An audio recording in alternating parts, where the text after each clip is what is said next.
Jolie will get us started. Yeah. Hi, good evening and welcome everybody. I'm Allison Camardella. I'm the president of North Shore CASA and so happy that we have a packed house tonight for Dr. Jolie Silva, clinical psychologist, director of New York Behavioral Health, and founder of JolieSilva.com and Mindful Mama and vice president of CASA and all things good and a good friend and such a great resource for CASA. If this is your first CASA coffee, we're really happy to have you here. You know, we had gotten a lot of comments from families that working parents were not able to participate in CASA coffees, so we wanted to make sure we did an evening one for working parents. You'll get a feedback form later. If that describes you, that you've wanted to participate but couldn't, let us know that so we know that we made the right choice, or maybe you were just particularly interested in this topic tonight. I wanted to do a quick plug for our hosts. The Seacliff Arts Council is our incredibly generous host. They let us use this space for our events. I really recommend that you check out their website. They host incredible art events. Obviously, it's a beautiful space. They change, the art here on a regular basis. They have music. They have teen events. They've got a teen paint pour coming up. They've got art classes for teens. And just a couple of things that they want us to plug were the Merry Makers Holiday Market. That is a lot of alliteration. Sunday, December 10th. And then there's like a march through town, and I think you get a pamphlet and you get a sticker from 5 stores, and you get like a beautiful holiday basket treat from Seacliff businesses. So that's by Seacliff Arts Council and the Gold Coast Business Association. And the Seacliff Arts Council is also having their 2nd annual Wassail Day, and that is Sunday, December 3rd from 11 to 3. And then that night is the holiday tree lighting in town, and they're also collecting donations for Nosh at the holiday tree lighting. So if you have food that you want to bring for Nosh as a donation, that's a great opportunity to give back. So fabulous organization. They accept donations on their website. And speaking of donations, we also accept donations. So yesterday was Giving Tuesday, was that yesterday? Yesterday was Giving Tuesday. We sent an email out to our members. We are supported 100% by your donations and a grant here and there, but really donations matter. So if you like events like this, check us out. Make a donation. There's a QR code there. We really appreciate anything. And CASA is, I'm gonna wrap it up quick and push it right over to Jolie, but we are as busy as always. We do events like this. We just did an event at the school for 6th to 12th graders about digital mindfulness and safety. If you have a child in those grades, you can ask them about it. We also did that same presentation for parents. We're doing CASA coffees. We just did an event on vaping recently. Lots of great stuff going on, and I just encourage everybody to be a member, be active in this organization, and check out our website. There's great resources, articles when you need it. We hope that CASA is there for you in whatever way you need us. So thank you very much, and I'm going to pass you over to Jolie. Thanks, Jolie. Allison. Thank you. Thank you. We get requests to do these in the evening when we've done them in the morning. So we're trying to see what's better for people, morning or evening. So I'm really glad all of you got up, got out. I know it's freezing out. I know the kids. I know it's difficult, but I'm really happy everybody came, and I hope I can be helpful. Sometimes when I do these, sometimes it's easier to have questions in the end, but for this one in particular, I like the idea of having a conversation as I go along, because the whole point of this is to see if I can be helpful to you in any way as a parent who is probably spread too thin, like I am too. I know Allison already introduced me, but I have been a psychologist for a long time. maybe going on almost 20 years. So I've treated, hundreds of people and parents and kids. And someone recently, one of my supervisees asked me, how, when I work with parents and I don't yet have kids myself, how am I going to deal with parents looking at me saying, you don't know what you're talking about? And as a therapist. And I said to her, well, I had kids a little later in life. So there were many, many years where I treated hundreds of parents before I had kids. And parents didn't know if I had kids or not because I didn't reveal a lot about my background.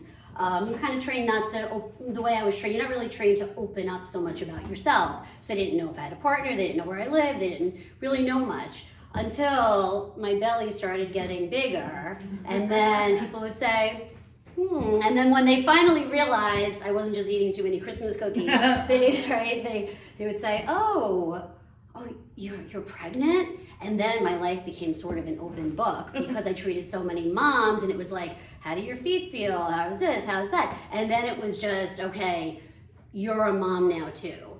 And then when I started treating parents after that, all of the clinical knowledge I had, all of the evidence, all of the research, all of the skills, everything I've done before that, I still did, but I got it to a level that only a parent can. You can still treat OCD if you don't have OCD. You could still help parents if you're not a parent. You could still treat depression if you don't have depression. But there is something when you become a parent that you should just look at another parent's eyes and you get it, right? You get it. You just get it. So when they were asked, what should we talk about this time? A lot of the talks are about kids anxiety, they went on kid resilience, how to talk to your tween, all of these things. And some very smart person was like, Renee was like, why don't you do it on parents, right? We're here for youth, but anything that helps parents helps our kids. So I said, parents spread too thin. I think we all fall into that category. So before I get into some tips and stuff I wanted to, talk about, I wanted to start with a meditation. And here's why. First of all, I wrote my dissertation on mindfulness before anybody knew what the word was. Well, some people did, but I had to fight to write it because it wasn't really a thing back then.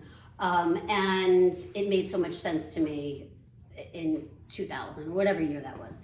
And I started practicing it a lot back when I was in grad school and when I was single and before kids. And then I had kids.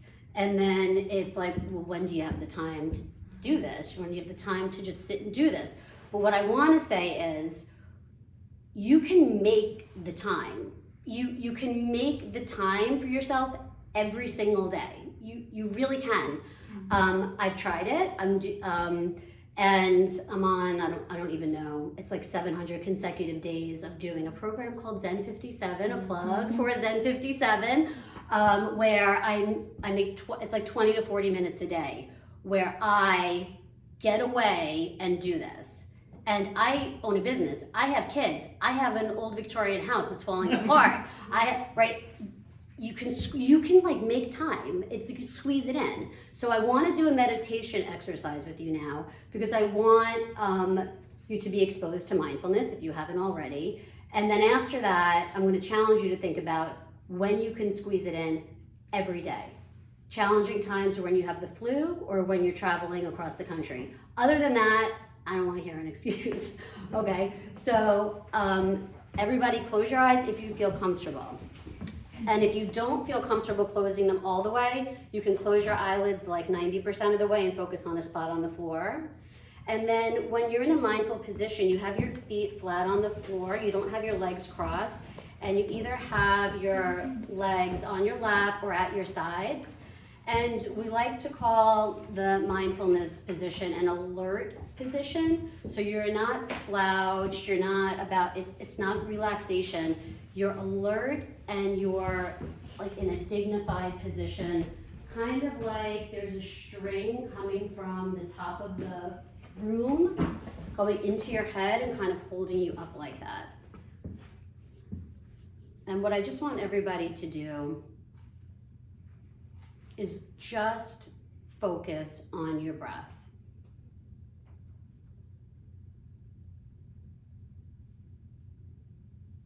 Don't change your breathing in any way.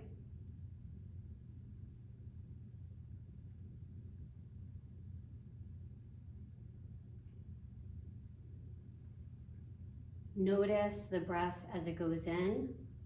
Notice the space from when it turns from an inhale into an exhale.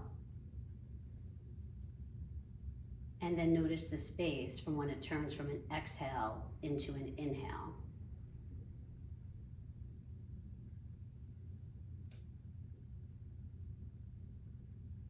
Now your mind might wander, but that's okay. Every time you notice that your mind went somewhere other than the breath, all you're gonna do is shift it back.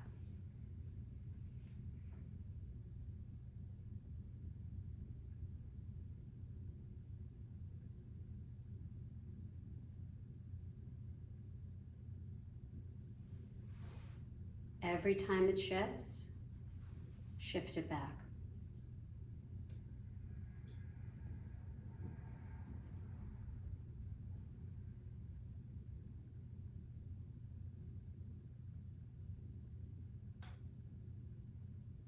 Feel the temperature of the air as it goes in and as it exits. You have nothing to do right now. You have nowhere to be. There's no problem to solve. You don't need to be planning. You don't need to be worrying. For the next minute, you're focusing only on your breath.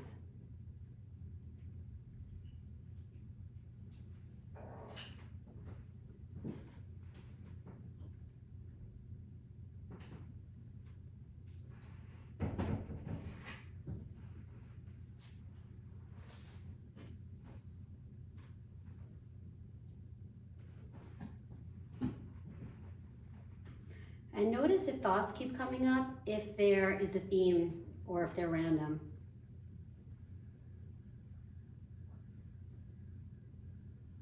How often do they come up? There's no judgment. Mindfulness means observing in the present moment without judgment. There's no good or bad thought. It's not bad if you have a thought.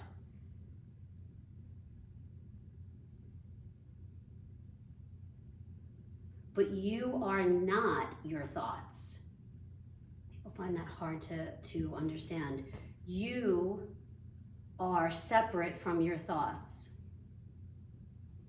Listen to any external sounds there might be in the room or just the silence. Shift your focus to sound.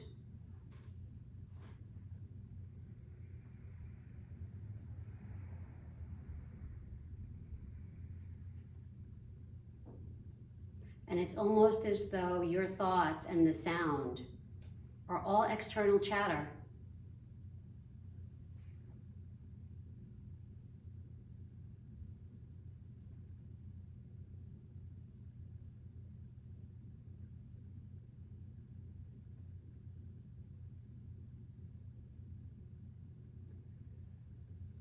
See if you can identify if there is an emotion in your body right now, and there might not be. It might be neutrality,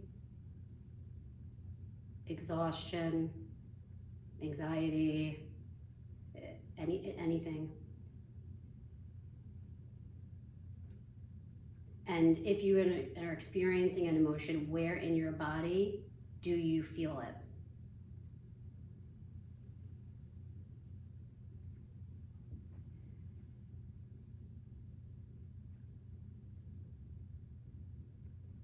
And just stay on it for a minute.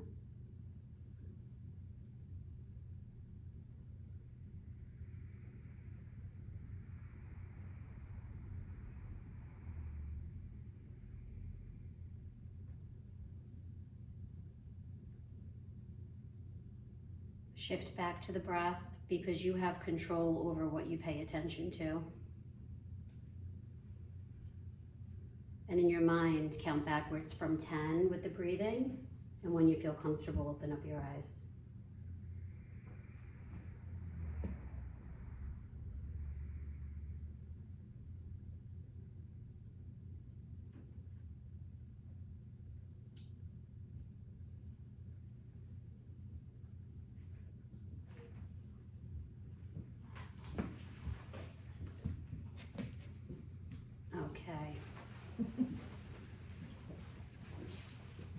any, you don't have to, but any observations or any observations about what that was like for you? I have one. That was like, that was an immediate, it was like unbelievable. It was like I walked into a room, the lights were blaring, and I turned them off. Like everybody closed their eyes almost at the same time, and there was an immediate like silence. It was really something to watch. It feels like a relief in the day. And it almost was like that was needed, right? It's almost like everyone just needed to turn off a little bit. So that was I don't know, 5 minute, maybe 7 minute, I'm not sure, mindfulness meditation exercise. Research shows that if you practice mindfulness 20 minutes a day, it has significant impact on your ability to regulate your emotions and help you to be more even-tempered, especially in times of frustration. And as parents, we never get frustrated, so why would you need that, right? 20 minutes a day. So I am encouraging everybody to make time because you can. You can get up a little earlier before they're awake. You can you can get to work earlier and do it in the car. You can go to bed. You can skip Netflix. You can squeeze it in between a work appointment. You can turn off your phone, put it in another room, stop texting the mom text back, and meditate for 15 minutes. There's time to squeeze it in. So I wanted to start with that because that is one skill I would love for you to walk away with. By the way, I have a bunch. I have a question. Spencer, yes. Yeah. When you're doing that meditation that you're saying, should you be listening to someone like you just kind of walked us through it? I recommend at first, yes. So I have a bunch up. I started in 2020, right in March of 2020. I started my Instagram page and I was putting up, I have a whole bunch of them. They're like 5 minute, 3 minute, they're really short. It's just my name, Dr. Jolie Silva. And it's like at the bottom of the page. So there's a whole bunch of them there. And there are names I can recommend to you also, but those are fine. Those are good. They're videos. But I don't do those recently because my Instagram page is now changed to be a little bit more realistic and about what parenting is really like, as opposed to giving instructional videos. But they're at the bottom of the page, but they're on there. And there are different kinds of mindfulness, by the way. I won't get into it if I can get into it if you want me to. So if you want to know more about mindfulness, let me know and I'm happy to talk more about it. Okay, so I have to just check the time all the time. So I don't know. I'm spread so thin, so I didn't know what I was going to talk about until I was in between clients today thinking, what am I talk about tonight? And I jotted a couple of notes, and when I was thinking, I'm thinking, how did we get here to where we're spread so thin? Can you raise your hands if you think your parents were spread this thin? Right? What? Were they? Working on. I don't know. Maybe they hid it better. I don't remember when we were younger. I say we, I assume we're all around the same age. Our parents being spread as thin as we are. I have my own theories.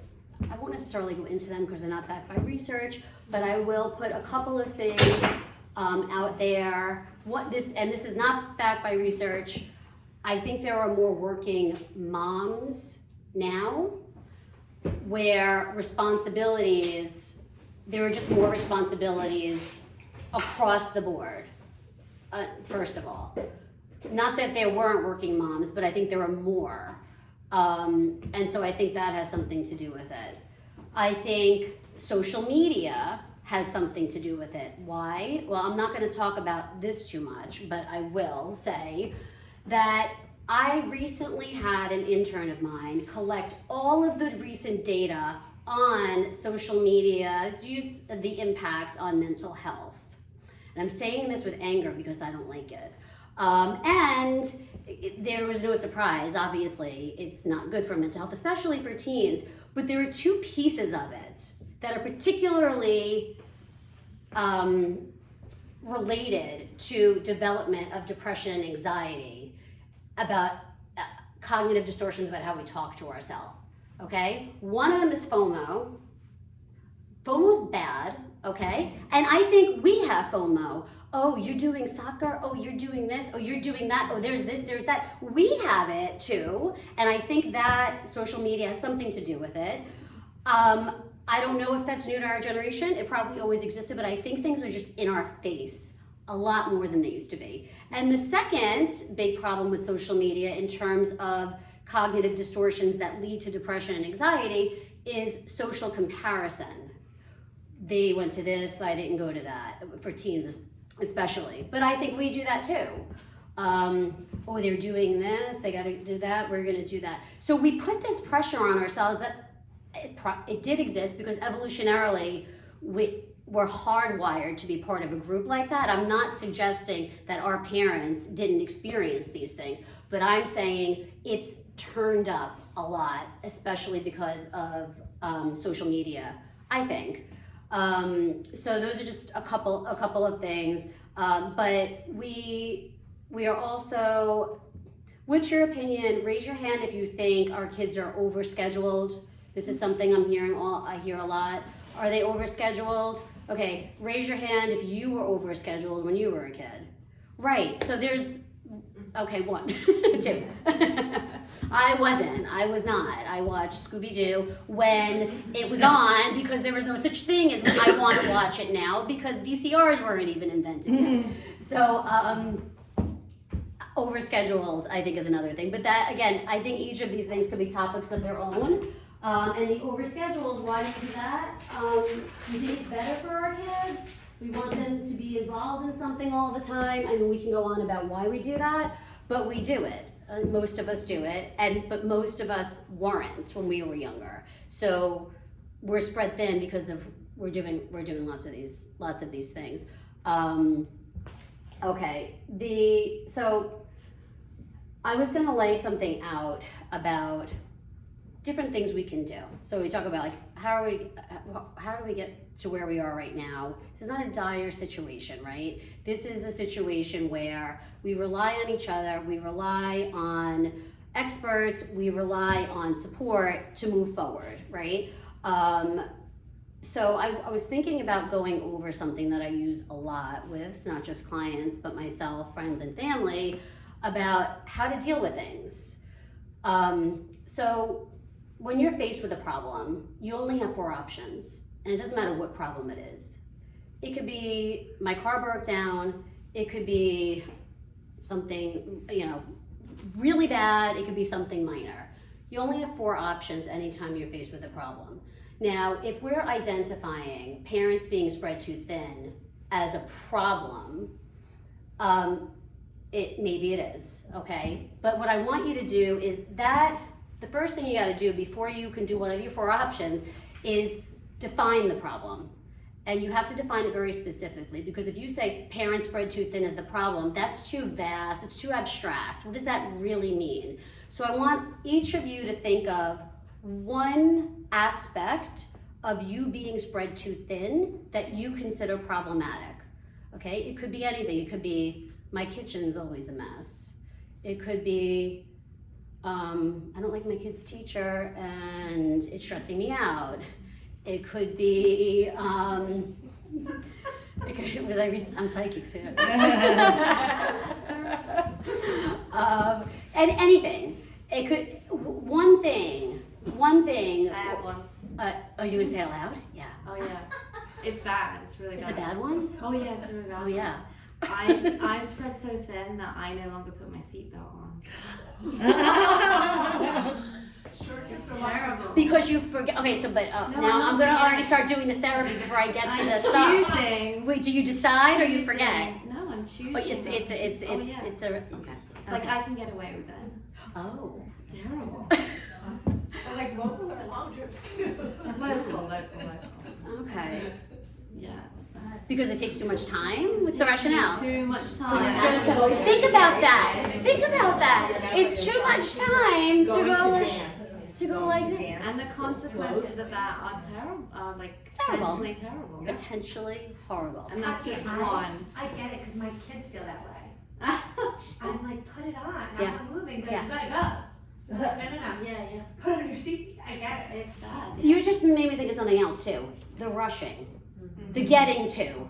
Yeah. They get home. Come on, let's go. Get your shoes. I'm talking like myself because that's what I sound like in the house. Mom, you're rushing me. Come on, let's go. And then I get like this, right? Okay, so that's another one that I think goes to the being overscheduled, the rushing, and another thing about mindfulness. Research shows one of the hardest times to practice mindfulness or to regulate your emotions is when you're rushing. And like my whole life is rushing. So there you go. The mornings, after school, between sports, weekends, going to the party, going to grandma's, going to baseball, going to drive to Syosset. I don't know where I'm going. The whole thing. I'm constantly rushing every single day. So there you go. We're spread too thin, and rushing is a big one. We should do a whole one on rushing. Can I ask that, like, Yeah. with the rushing, it just seems like a priority would always be like spending quality time with your family, like sitting down for a nice dinner, all the, like, so that would be the problem, right? Like we're spread so thin that we're not doing the things that we want to prioritize. Okay. For all these things that we feel like we have to Okay, prioritize. so you have to define that as your problem is if it was I don't have enough dinners. It's got to be very specific. Mm-hmm. Okay, I'm saying very specific. I don't put my seatbelt on. I don't get quality dinners. I don't like the kids' teacher and it stresses me out. My kitchen's always a mess. Whatever it is, okay? I'm anxious. I can't sleep. I'm anxious. My mind's racing all night. It's endless. Pick one right now. Pick one, okay? So you have yours. Now you have only 4 options here. These are the 4. Number 1, and you're gonna be very surprised by this, you solve the problem. You have a problem, you solve the problem. But there's a caveat. Not all problems are solvable. So we first have to figure out if it's solvable. Because if it's not solvable, you can't do option 1. You can't solve every problem. You can't solve that you don't like your kid's teacher. They're stuck with the teacher all year long. What are we going to do, right? Can't solve all the problems. Second is you feel better about the problem. Oh, sounds so easy. There are ways you can feel better about something. That's why therapy works. Okay, you feel better about the problem. 3 is you tolerate and accept the problem. 4 is you do nothing and stay miserable. Miserable is a strong word. Do nothing and stay the way you are. We choose 4 a lot. We just keep doing and complaining. That's why we have our friends, so we can laugh when we complain together, which is a really good coping skill. I truly think that is one of the best coping skills. You gotta laugh with your parent friends. It's the way to go. So I don't think I have time to go through every single way to go through all of them, except do nothing and stay miserable. So let me see.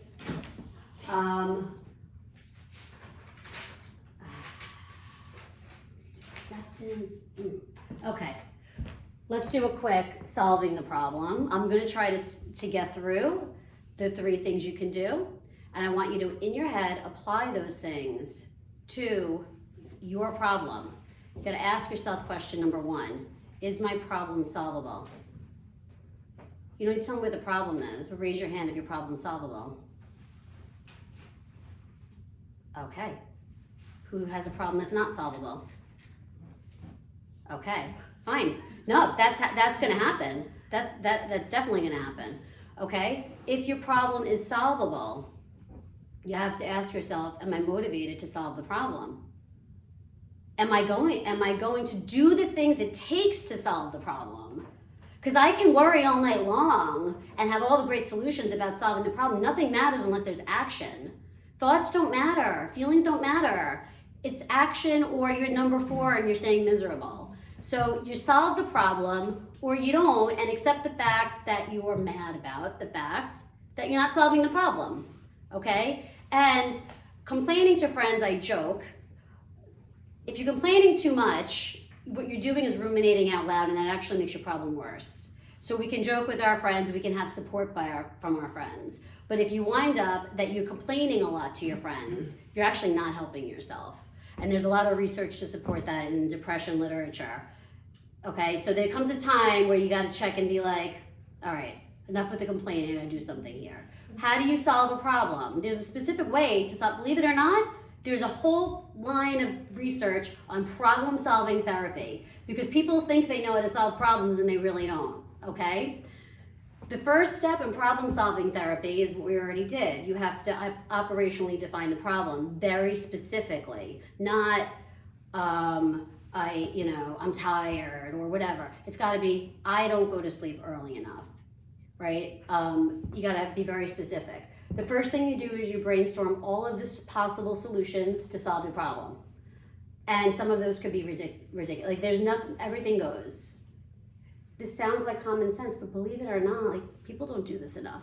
You get all of your in your head right now. Think of solutions to your problem.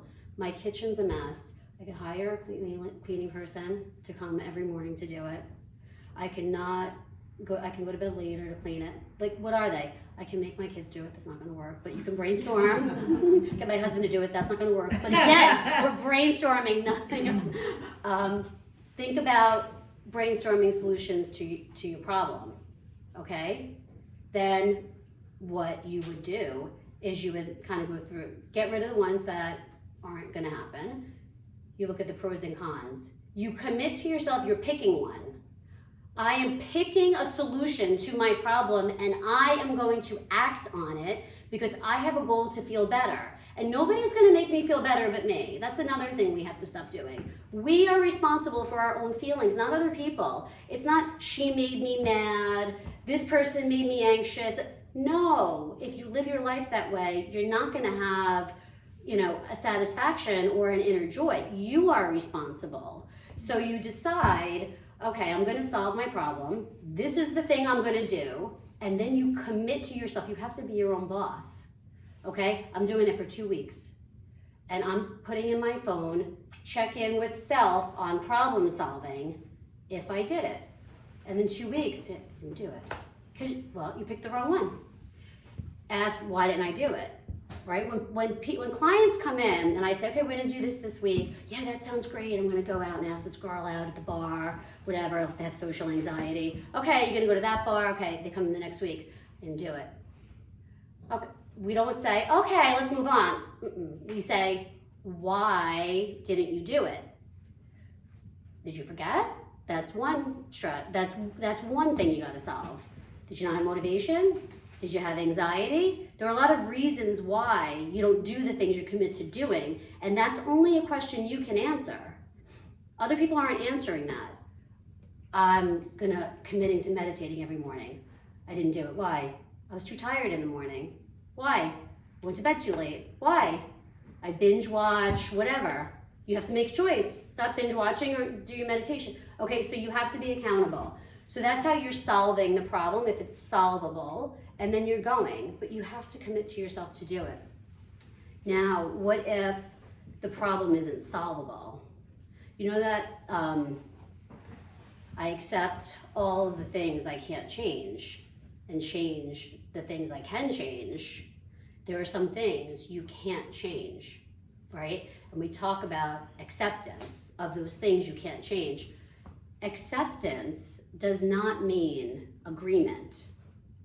Accepting that there's something going on in your life that you don't like does not mean you agree with it. It means you are allowing it to be there, you're tolerating its existence, and you're not allowing it to weigh you down over and over. And every time you feel yourself weighed down by something, you use skills to let it go. Okay, so I think what might be useful is for me to do an acceptance exercise with you. Well, let me ask you this. If we have, I don't know, if we have a choice right now between accepting the problem and doing an experiential exercise where we're going to close our eyes and do something to work on acceptance of a problem, would be one thing we can do. The second thing we could do would be, to help feel better about the problem, we can do a relaxation exercise together. Or I could do both and we'll see where it goes. Would anyone prefer an acceptance exercise over a relaxation exercise? Who would prefer an acceptance exercise? Okay, and a relaxation exercise. Okay, so let us do an acceptance first, and then we'll see. Now, with an acceptance exercise, acceptance means you're not fighting with something, okay? Does anyone know the difference between pain and suffering? There's a difference between pain and suffering. Suffering is the repeated avoidance of pain. So if you do things to try to fight pain, emotional pain, let's talk about. If you try to fight your anxiety, if you try to avoid your anxiety, if you try to use maladapting coping skills for your anxiety, like substance use, what you're doing is perpetuating that, okay? And then what you're doing is turning something that could be brief in pain into a pervasive suffering, because it's not going away. Because the more you avoid it, the stronger it becomes. Okay, so acceptance is a practice where you're letting go of suffering because you're not fighting it. You're accepting, you're saying, you're here. You're here, I don't like you, but you're here, and I'm not gonna run from it anymore. And I'm gonna allow it to be there, as uncomfortable as it is. And what happens then is that it starts not being there as much because you've allowed it to come in. And if you practice this over and over, which is why I say doing the 20 minutes a day, because if you do the 20 minutes a day, it's easier to do what I just said. If you just try to do what I just said, you're like, this doesn't work. It doesn't work that way, right? It's like, I'm gonna eat a salad today. You don't lose 10 pounds from eating a salad one day. You have to do it all the time, right? You don't just exercise once and get a couple muscles. You have to do it all the time. So in order to really be able to let go and to accept, you have to be practicing these things regularly. It's the only way the brain will turn it into a new habit. That's how you develop habits. So let's do an acceptance. So what we're gonna do is, we'll do a let it go exercise, okay? Some people really like this. And I'm curious, again, if there are things I'm showing you and you're like, not for me, you know, I'm gonna then say, was that helpful or not? It's fine if it's not. Not every technique helps everybody. But I want you to, what we're going to do is we're going to close our eyes like we did before. We're going to do another, a visualization of, we're gonna allow thoughts to come in, okay? And specifically, if there's a thought that is bothersome to you, that's one that I want you to really focus on in terms of letting it go, okay? We're gonna just see what comes in, but if you're in a time of anxiety or worry, you're gonna have more of the negative ones coming in, right? There'll be times where it's quieter too. So let's see how active your mind is now. There's no right or wrong answer, so let's just do it for a minute. If you close your eyes, okay, and you just visualize yourself for a minute. Okay, you're sitting by a stream, and there are just leaves floating in front of you on the stream.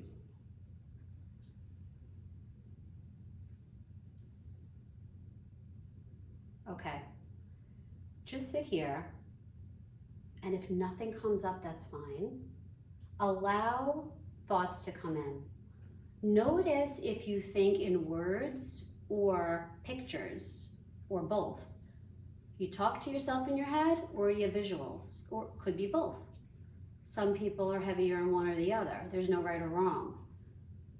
When one comes in, imagine, really picture it, dropping it on one of the leaves in front of you, and then it floats down the stream.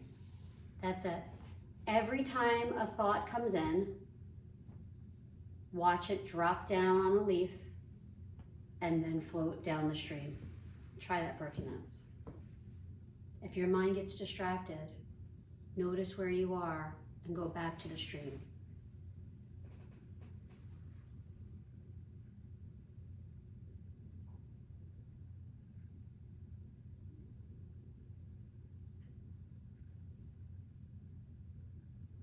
You might find that you get sucked into one of your thoughts. One came in and you like went into it. That's okay. Jump back out and drop it on the leaf.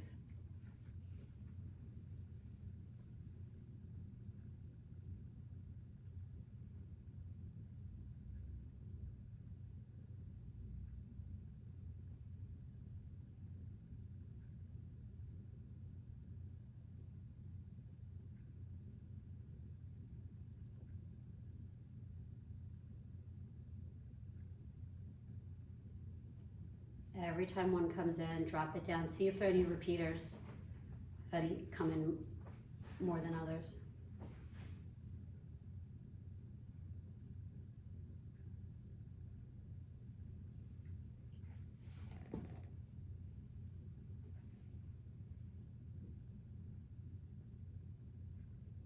Okay, and when you're ready, open up your eyes.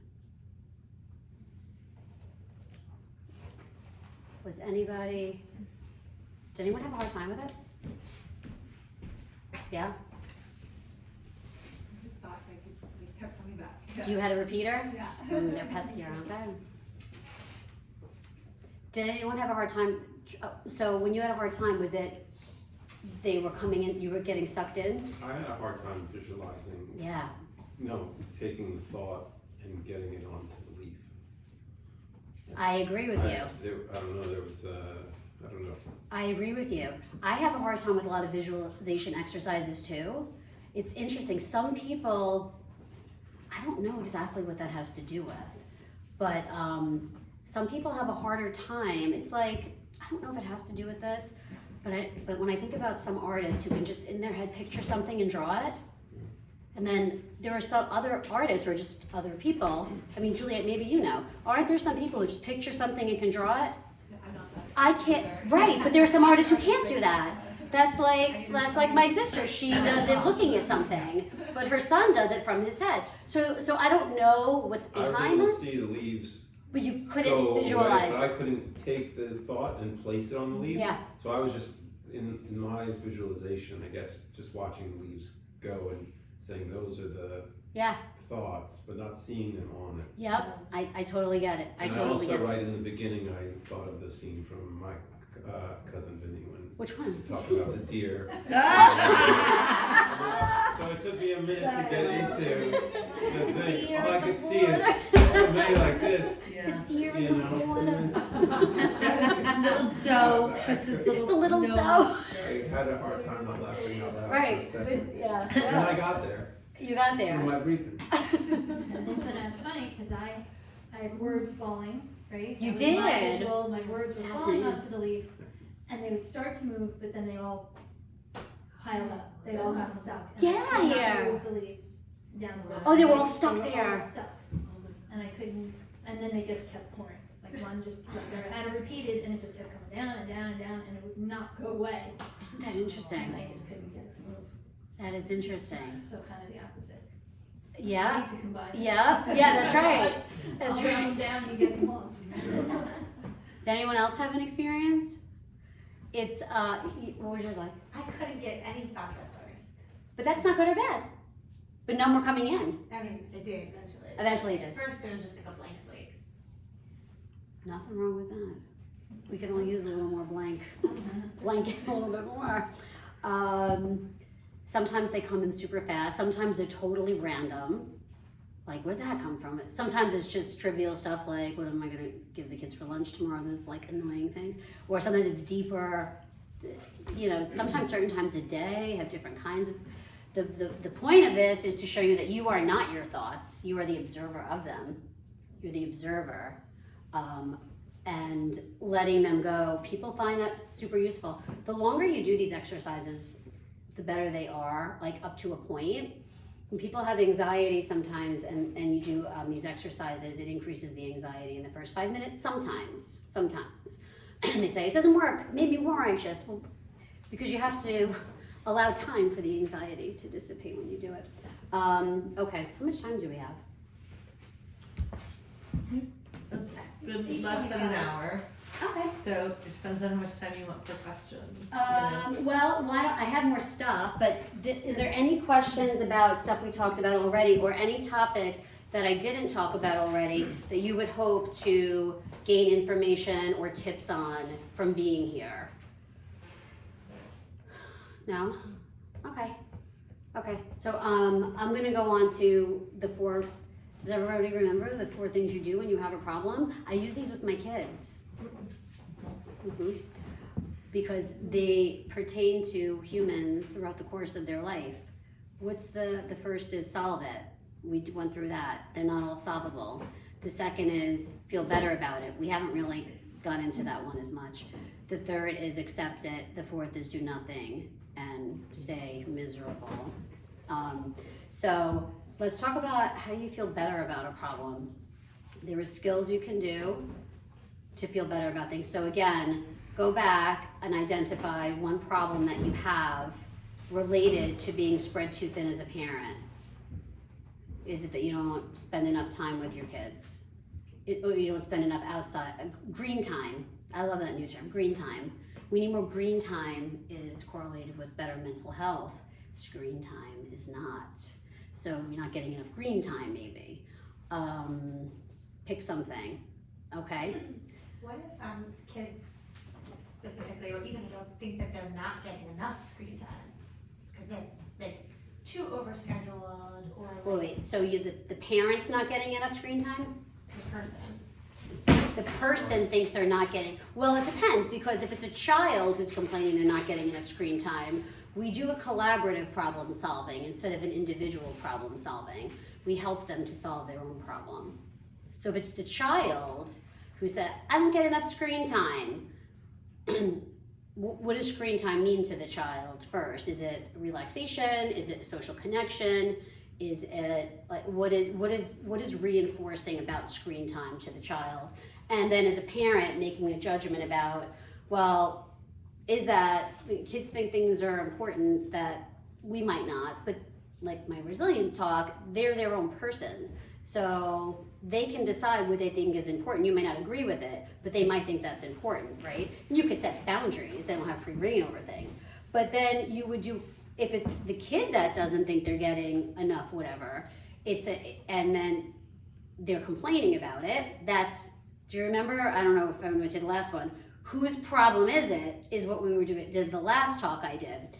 So when you have problems with your kids, you step back and you have to ask yourself, is it my problem or is it their problem? Right? Messy room. Well, it's their problem. Even if you don't like it, it's their room. Some people argue that. I get pushback on that one. It's fine. They don't get enough screen time. That's their problem. If it's something that directly relates to you, it's your problem. So it depends on whose it is, because if it's their problem, then you would work with them to collaborate, do a collaborative problem solving with your child by having them solve the problem on their own. This is another thing I talk about a lot, not you solving the problem for them. Because my belief is that the reason we have a mental health crisis and a bunch of people in their 20s who can't function is because their parents solved all their problems and now they don't know how to solve their problems. They don't know how to cope with anxiety, they don't know how to cope with depression, they don't know how to make a doctor's appointment, they don't know how to get a job, they don't know how to, I was gonna curse, but I won't because I'm being recorded. They don't know how to do things, right? And because their parents solve their problems a lot of the time. So you give them ownership over their problems. But if they're little, they might not really know how to solve a problem. So if they ask for help, you guide, but you don't give them the answers. Because we have all of the answers, obviously, but we're not going to give them the answers. They have to find it. And if it's the wrong one, because you know it's going to be the wrong one a lot, you have to sit there and just like hold your mouth shut and let them make the mistake. You know it's not the right choice, but they're doing it, and you watch them fall, you watch them cry, and you allow them to talk about it, because the natural consequence of them learning and falling is better than you saying, don't go there, you're gonna fall. Because this is the Charlie Brown voice, right? They learn more when they do, and then they have a consequence. That's just the science behind it. So you would do a problem solving with your kid if they are complaining they don't have enough screen time. Yeah. So feeling better about the problem we're on, right? Let's do a relaxation technique that can be used if you're experiencing anxiety about something that is not solvable, to help calm the body. This is something you could take with you and use all the time, and it'll be very quick. This way you just have something that you're taking with you in addition to some other stuff. Then we can talk more about anxiety and how to feel better about things. So this one is a deep breathing. I think I've done this one at a CASA talk before, but it certainly can hurt. So it's called paced respiration. And what you do is, it's really simple. You have to do diaphragmatic breathing though, so you have to like breathe deep from your belly. So when you're doing it, it's better to sort of be slouched back a little bit, like not leaning forward, because you really want to expand your belly. And you're gonna breathe in through your nose, then you're gonna hold your breath for you're gonna breathe in for 5 seconds. You're gonna hold your breath for 4 seconds, and then you're gonna breathe out for 7 seconds, but I'm gonna count you through it.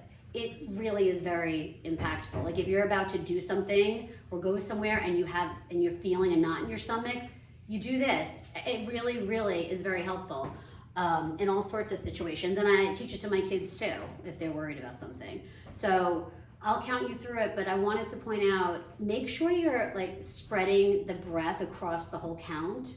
What I see a lot of people do is they'll be like, and then like they have no more air, and I still have more numbers to go through. And then when they breathe out, they're like, and I'm like, I'm only on 2. The whole point of it is the out breath has to be longer than the in breath. That's what makes it work, okay? And when you breathe out, you have to purse your lips like you're blowing through a straw, like that. So I'm gonna count you through it. We'll just do 3 in a row. If you wanna do this on your own, I recommend to do 5 to 10, but we'll just do 3 in a row, and just to kind of teach you a quick relaxation technique. Okay, so just breathe out all your air, sit back a little bit. Put your hand on your belly, it helps, because this way you feel it go up. So breathe in through your nose for 1, 2, 3, 4, 5. Hold your breath. 1, 2, 3, 4. Out. 1, slowly. 2, 3, 4, 5, 6, 7. In. 1, nose. 2, 3, 4, 5. Hold your breath. 1, 2, 3, 4. Out. 1, 2, 3, 4, 5, 6, 7. Last one. In. 1, 2, 3, 4, 5. Hold. 1, 2, 3, 4. Out. 1, 2, 3, 4, 5, 6, 7. So that's a good one. And teach that one to your kids. It's like really helpful. Okay. Does anyone have any questions about anything? Or have any area that they would want to open a discussion about? Can I go back to something you said earlier? Yeah. It was sort of the FOMO, the Instagram, the comparing, and just the idea of being spread too thin, and how much of that is like putting things on our plate that don't even belong there. Like I have to, like, this is important, that's important, that, and like all the buzzwords of like, well, I have to do this, and I have to do this, and I have to, like, these are all the things that make the perfect picture. Right. And Yes. like that we just keep like I just can find you like keep putting things on my plate as a priority. Yes. That as you compared to like a different generation, Yes. none of it was a priority. Yes. Right, and some of it's good, and some of it's not important, and some I think that's like there's so many things competing as a priority. Yes. So this I think ties a little bit into my other part about feeling better about the problem that I wasn't sure I would get to. It has to do with the way we think about things and what we believe, right? Because our behaviors and our feelings are based on our thoughts. So if we're thinking something, we then feel a certain way, we then behave a certain way. That's the way it goes, usually. I mean, sometimes it's a little bit crisscross, but those are really the three components, okay? And there are four major ways that you can think about things that are, let's say, distorted, that fall in line with what you're saying. So one of the cognitive distortions is called a demandingness, and that's when you're saying things like, I should be, or I have to be, or I must do this. When you catch yourself with the shoulds, I mean, there's a whole way of dealing with it. That's kind of like a red flag that you're putting pressure on yourself. There is like this pandemic of perfectionism or something with parents, that we believe we have to do things when none of it's true. And I say this not because I even am good at doing it in my personal life, right? We're all just very much in it. So we have this perception that we have to and should. So when you catch yourself with the shoulds, you have to remind yourself, according to whom do you have to do that? Says who? Your kid doesn't have to be in any sports. What percentage of kids are doing a D1? You probably know the answer to that question. It's very tiny though, right? 2%? 2%, okay? So Division 1 sports. Division was, I mean, I'm just giving an example. But this notion that they have to, or they must, or else what? Or else what? Is the catastrophic thinking that something awful will happen if they don't, when you can really rationalize with yourself that that's not really true, right? Something catastrophic won't happen. But then what you do is, even if something catastrophic did happen, do you have the ability to tolerate the bad thing happening? Do you have confidence that you could tolerate a bad thing happening? We don't have confidence that we can tolerate something bad happening, so we do everything we can to prevent it. Do you have the confidence your kids can tolerate something bad happening? Because we're giving them the perception that we don't think they can tolerate bad things, because we're constantly, like, the roles are just shifted, right? We're just constantly like, what can I do? What can I do? Like, they can tolerate it, right? And you can tolerate it. But we have this notion that they can, or we don't want them to. Then the other thing, Allison, is something called globalization, okay? We talk about globalization. How do you define yourself as something, or you define other people as something?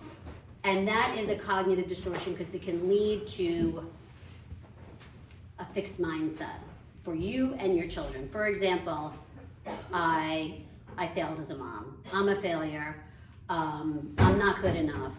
I'm not a good mom, like that one. These global statements that we internally and lots of the time aren't even aware that we're putting on ourselves, right? You might even be aware, if I don't sign him up for soccer, he's not gonna blah blah blah, and I failed as a mom. You're not even out loud be saying I failed as a mom, but that's what's going on inside. You're identifying yourself as something if you don't do something, okay? And what Allison's suggesting or saying is that we have all of these things going on, right? Why do we have all these things going on? Because we're saying something to ourselves that if we don't do some of those things, it means something about us as a parent. And that thing it means is bad. And I'm not going to be the bad parent. That's what it really boils down to. When the reality is, you're not a bad parent. You're not a bad parent. If they don't do this or that, It doesn't mean anything about you as a parent. So that's what it is, right? It's this perfectionism, this, I have to do it this way or else what, right? And then we got the guilt that comes in with that, and that is always something that is so much fun to deal with. But it has to do with this perfectionism and this unrealistic notion that we've messed up and therefore we're not good at what we're doing because we didn't do one of those little things. And it all needs to go on the leaf. This is all leaf material, right? This is all stuff that needs to be dropped on the leaf, is what it is. All this stuff I'm saying, the perfectionism that I have to do, they need to do, this, it's all leaf material, but somehow we just hold on to it and we go on autopilot, and we'll be here a year from now, and it actually won't even matter if your kid went to the birthday party or not, because it doesn't matter that much. You know, it just doesn't matter. But we put so much emphasis on it right now. If kids feel loved and safe, you're doing a good job. If they feel loved and safe and validated, they don't need the other stuff, right? And we're all in it. So I think that's part of it. That's a great answer. I think that's part of it. Yeah. Do you have a question, Randy? I actually had a very similar question. Oh, you did? I was thinking, how do you prioritize what to drop on the leaf? Basically. What do you work on? How do you know what to drop on the leaf? Well, you back it up and you say, what is a problem for me? What is, and why is it a problem? Okay? Like a messy kitchen, and I'm saying that, but it is, I do have a messy kitchen, so I guess it is a problem of mine. The messy kitchen is not, everyone doesn't think that's a problem. It's a problem if you have a bad feeling from it, or your behavior is not good because of it. People love messy kitchens. We're just happy in messy kitchens, right? So it's only a problem if you think it's a problem, right? I haven't found one yet. I mean, but there are some. So it's a problem if you are having a negative emotional experience or a behavior you don't want because of it, okay? And then if you decide, the messy kitchen is solvable though. If you decide that there's one that like, oh, I don't like the color of my kitchen counter, whatever it might be, but we don't have the money to fix it, something like that, that's not solvable, right? Then you decide, okay, that's something I'm going to accept and drop on the leaf. So you have to first identify if it's a problem or not. Because if it's not a problem, but in some meditations, you're going to practice dropping everything on the leaf because you want to be able to drop things on the leaf when you need to, right? You want to practice dropping everything, the good stuff, because we're not judging. Everything that comes in, you're dropping down. Because then in a really difficult time, when you want to use that skill, you already know how to do it. It's not all clouding up and because you would have practiced so many times, Renee, that you know how to just like get those right down, right? It takes all the practice. So that's the first step. But the word self-care is used too much, but like you got to squeeze in the time to just do it, right? You just have to squeeze in the time to fill your well. Is feeling better about the problem something that you do like the leaf or things like that before the number 3 was tolerating the problem? Right. Is that something else you would do after, or like feeling better and accepting the problem is one thing and then tolerating it is like a total Well, here's the thing. Sometimes by tolerating and accepting, you wind up feeling better too. So sometimes they can overlap, right? Feeling better means you're regulating your emotions. You're doing the deep breathing. You're doing the cognitive work, like I don't have to, blah, blah, blah, all of that.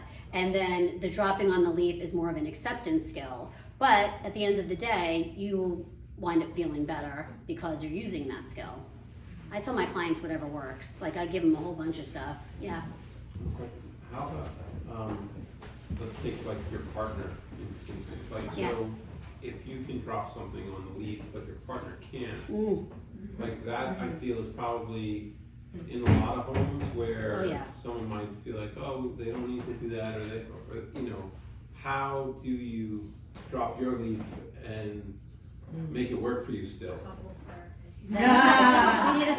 We need a separate, we should do a series. You know, No, you're in order to get- 100% because that right. spread thin, if you're spread thin, most likely your partner's This spread is thin. right. And, you know, I'm sure some partners will share that same problem, but This is right. can't accept it and say, all right, it is what it is for now, or, you know, so. That There's is. an answer for that? That is know. a communication and a, like, meeting in the middle conflict resolution strategy. That is, I have one thing, you have another thing. We're gonna have a conversation about it when both of us are happy, because you're not gonna have conversations when you're in a bad mood.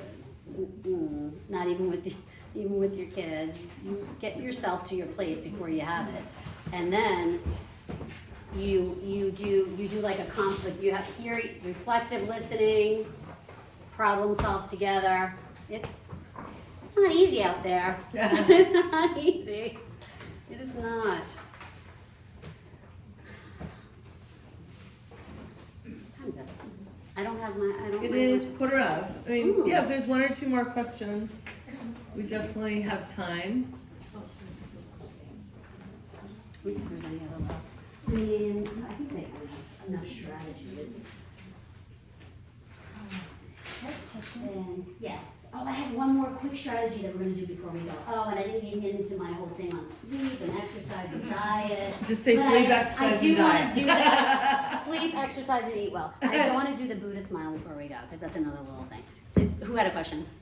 I did. I just Yeah. wanted to know, how do you do with everybody expects everything of you. Yeah, Like even my parents yeah. come to me before they go to my brother and sister when I'm not even involved in it. Like they're like, Renee, can you fix this? Renee, can you do it? Everybody comes. I am saying this in a very loving way. What behaviors are you showing that reinforces those asks? Well, I do it. I do it. Because my kids know to come to me for candy. You know what I mean? They what? Sorry. They know to come to me for candy. Yeah. So that's boundary. Well, that's another word, boundaries. So then, like I've said before, like this is not like you guys. Oh, you do? I have, but then I feel the guilt. Oh, the guilt. Okay, so this is a guilt. This is a guilt and boundary thing. Yeah. Yeah.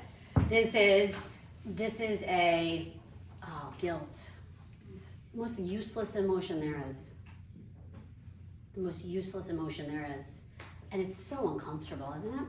But we're going to look at it with non-judgment and experience it, and allow it to sit there, and try to drop it on a leaf. And if it gets stuck, you're going to wait for it to go away, and you are not going to practice number 4, which is do nothing and stay miserable and avoid the guilt by giving in, because you're perpetuating the problem, which is what we're trying to get away from in the first place.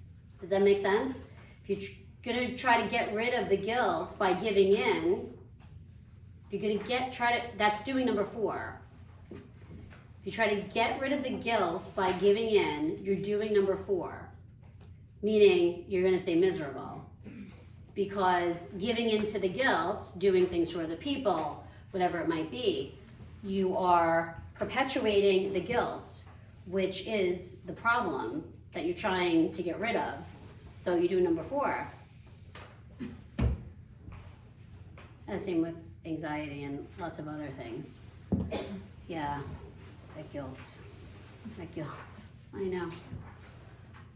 And also it's tough being like, what is it, the sandwich generation, right? Like this is the age where you're like, parents are getting older or they're sick, and then you got the little ones and you're in the middle, and you heard about the sandwich generation and you're like, one day, and now you're kind of like, oh my goodness. It's a lot. It's a lot. I do a lot with self-compassion, self-forgiveness, right? You have to. I thought it was interesting, and maybe I read this wrong, so let me check. The 4, You started with the identification and solving of it. Yes, But correct. you moved through it as if the first one was preferable to the last one, right? No. So they are actually equal, because sometimes So you're saying, sometimes which one's acceptance preferable? might actually be the smarter, more mature choice rather than trying to fix something. Yeah. Or repeatedly trying to solve something that actually, you're not as getting it anywhere turns with. out, Correct. it's not healthy to Correct. try it 3 times. That's right. That's Yeah. absolutely right. Like, it could be a solvable problem that you've tried to solve so many times and you're not solving, and you're feeling defeated, and you're like, I'm just not, I don't have it in me to solve this problem. Like, I'm just not, it's solvable, I'm just not gonna do it, right? I don't have it in me. And then you do acceptance. Yeah, I'm accepting what I'm not gonna change. Yeah. Minor bullying, how do you decide if it's something you should accept or solve? Like with someone being mean to your kid consistently, but not full-on bullying. Like, I've been trying to tell him to address it or avoid it and just like brush it off a little bit. And if you get the opportunity to be like, we're friends, why are you acting like this? And if it escalates, then I will address it. But how do you balance that? Like trying to solve the problem and interject and letting your kid figure it out themselves. My older kid, a little bit older. I was gonna ask age. 9. Well, so when you talk about bullying, right, that's a tough one, because you say, well, it's the kid's problem, let them do it. But you have to, I guess what you have to ask is, how is bullying being defined, right? Because there are so many social quandaries that children find themselves in, where maybe unkind words are said, or this one's being left out, or whatever's going on, that might not reach the threshold of bullying, that it's the hard reality of living as a social being, that it might be better, but of course it depends. I think it's on the threat. I think it's below that. So, but I still feel like he's sensitive and upset about it. But I think he can handle it, and I think he's in the little bit higher position where he doesn't feel like he's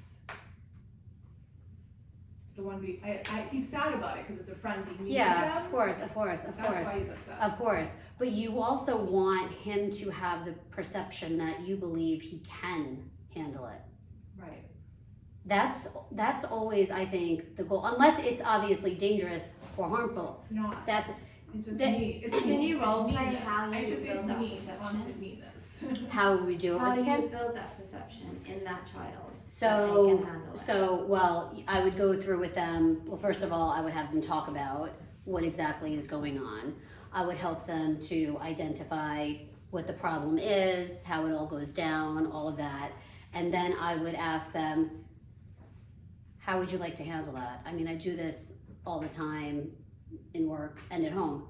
How do you want to, I don't say things like, you should say this to her, or that wasn't nice of her, next time go play with them, or whatever. Like, these things you want to say, or that little, Yeah, what do you say? Yeah, I say, that sounds so hard, it sounds like a really hard day. How'd you feel about that? Right.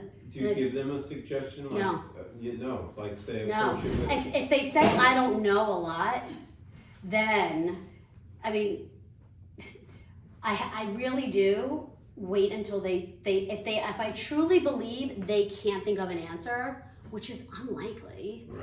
then I'll say, do you want me to give you some suggestions maybe? And we could just, and then I'll sprinkle a couple out there. Are they too young to say to their friend, if it's a friend and all of a sudden, they're not being nice to the friend, do they approach it with more compassion or empathy and saying, we're friends, you're not like this, is anything going on that's making you feel this way? And Oh, you mean what they say to the friend? Yeah, like I role play it with them. I say, okay, I'm gonna maybe be. that other friend is having a hard time. Yeah, that's yeah. why that friend is acting out. Are they too young to be like, are you okay? Because you're Well, it not depends like on this. the kid. Right. Okay. Because my kids are 90 from when they were 1, so I mean, it depends. It really does depend on the kid and the level of a whole bunch of different things. I role play it with them, and I pretend to be the other kid. How do Right. the other kid is like? Because I know what they're all like. I have them all figured out. Everyone. She says one thing. I'm kidding. I act like them. So I am the other kid, and then I have them, go back, and then I go back, and then I say, well, how do you think that was? Try it tomorrow, let me know, and go to the school social worker because mommy's tired, and your bill is too high, you can't afford it anymore, so you go to the school social worker. So I role play it with them, and then I say, well, give that a shot tomorrow. It's never ending. And then the next week there's something else. It's just never. It never goes away, right? They are learning. Their brains are like peas. They're tiny. They've been on this earth for like 7 years. You've been on this earth for 40-something years. They don't know anything. They're just figuring it out. And if you keep teaching them, they feel like they're sitting in a class because they hear people talking all day. They have to go figure it out on their own. They're little tiny brains that don't know how to solve these things. So they have to go figure it out. I went to a parenting meeting in the city that she made a really great analogy that's been really helpful, where you sit like on the bench with your child, like if they have a situation like that, like rather than telling them what to do or giving them advice, you sit with them, and then what you do is you insert yourself, almost like a therapist would. And so it's not so much that they're feeling like they're going through the bullying situation, but they're alone in it. So you would say like, where were you? Were you on the slide or were you on this? And all of a sudden they picture it and you are there with them, and they're able to relive the experience, but you were there and you know about it, and not offering the advice just gives them the comfort, and it's been so helpful. Oh, that's great. Yeah. That's great. I like that. Can I interject something? I just really want to say out loud, because there's a lot of talk about bullying. I've literally just reached out to a speaker to do a CASA coffee on bullying. So, again, if you're not a member, make sure you get your name on the list, because obviously it's a topic that might be resonating with people. So It could be the same one that came to the school last year. no, Somebody- okay. no, but it's Northwell Health has a speaker on the topic, and I think they do it in collaboration with the Long Island Council on Bullying. I don't know if they came to the school. Do you know who came to the school? Trudy Ludwig, I think was her name. Yeah. She's the author. Yeah.